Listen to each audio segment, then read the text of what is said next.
Welcome to Burlap Teachers. Enjoy the video.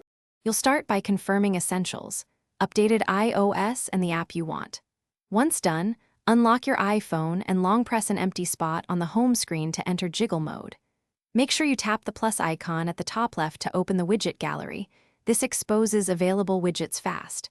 You're doing this to access quick widgets without digging through settings.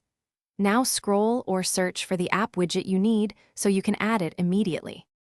Now choose the quick widget type and size that fits your workflow.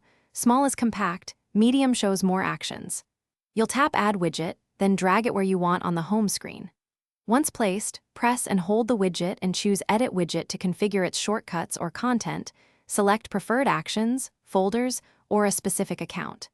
Make adjustments to ensure the widget triggers the exact function you need with a single tap. This saves time every day. Finish by testing each quick action directly from the home screen to confirm it launches correctly.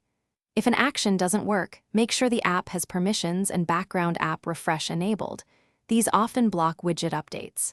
If problems persist, restart your iPhone to clear temporary glitches, and then try removing and re-adding the widget.